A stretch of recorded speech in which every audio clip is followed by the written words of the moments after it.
Good morning. It's good to be with you on this Tuesday morning. Drinking a little Cameron's dark chocolate mocha. My last dark chocolate mocha. Have to move on to a new flavor. Well, it's good to be with you this morning as we take some time to reflect on our day and reflect on our morning.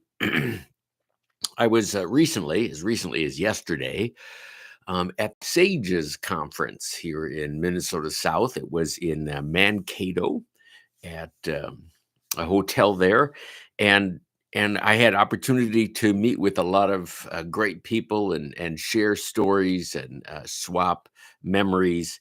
And someone shared with me something that happened recently when their spouse was in the hospital for an operation.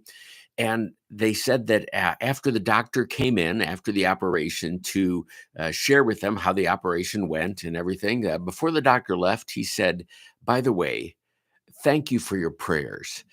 I felt them." Prayer is such a powerful thing. We often take it for granted, or we use it regularly, but we use it in response to a need. That's at least my most often prayer is when someone has a need, we lift that need up to the Lord and we ask him to take care of it, trusting that he is good and gracious and will hear our prayer and take care of it. Well, sometimes we're called to lift people up for no apparent reason whatsoever. We're called to bless someone. When I was a kid, I always liked all the attention on me.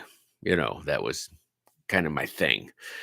And it always kind of bothered me when other people got attention. And so I would try and do something to get attention of other people. And well, because see, we're all kind of self-centered at heart. We like to think about ourselves, our own needs, even the needs of our family and the needs of the people that are in our circle. And well, when they were getting ready to cross over into the promised land, Aaron asked God to bless the people, not himself, but those he was with. And God gave to him this great blessing that we find at the end of the book of Numbers. You've probably heard it many times. I know I conclude most services here at Peace with the Aaronic blessing, so it's called, from the book of Numbers. The Lord bless you and keep you. The Lord make his face shine upon you and be gracious unto you. The Lord look upon you with favor and give you his peace. I'm not mentioned in there anywhere. It's you. The Lord bless you and keep you. The Lord make his face shine upon you and be gracious unto you. The Lord look upon you with favor and give you his peace. And maybe we should spend a little more time in blessing one another. In your prayers each day, why not include someone that to your mind or thought has no particular need, but is in need, as we all are, of God's blessing on this day. So go ahead. We can be a blessing machine. We can begin to pass on that grace and favor to others.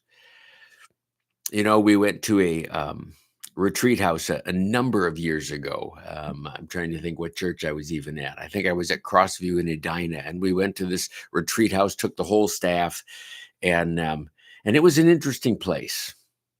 They greeted us. The hosts and the people that were running this retreat center came out, and they all had bandanas, and they got us in a circle, and they went around us with these bandanas, and they held hands, and they prayed over us with their bandanas, and it was a little strange, but it was kind of cool. It was a prayer of greeting. And then when we left, they came out and did the same thing again. They circled up around us, and they had their bandanas, and they went around, but this time it was a prayer of blessing. They prayed that our journey from that point on, that our travels, that our activities, that our days would be blessed. And I thought, In Minnesota, we're into Minnesota goodbyes. You know what those are? Those are those long conversations. We say, "Well, I think we should be going," and we get up and we stand in that room for a little while, and we move to another room for a little while, and we talk, and then we move out to the porch and we talk for a little while, and then we move down the steps and we get by the car and we talk for a little while, and all of that is that Minnesota goodbye as we wend our way out. What if our Minnesota goodbye ended in a blessing? Hey, the Lord bless you and keep you today. Amen. Right? A blessing. Wouldn't that, I bet it would shorten the Minnesota goodbye. I bet if you're the one that gets up and said, well, it's time to go. We're going to be leaving. Hey, the Lord bless you and keep you. Amen. You might be able to get home and watch Matlock or whatever it is you're watching these days. Well, there you have it. Let's be a blessing to those around us. Hey, you have a good day, and I pray God's blessing over you today. I pray that the Lord would bless and keep you, that the Lord would make his face shine upon you and be gracious unto you, that the Lord would favor you today and always with his peace.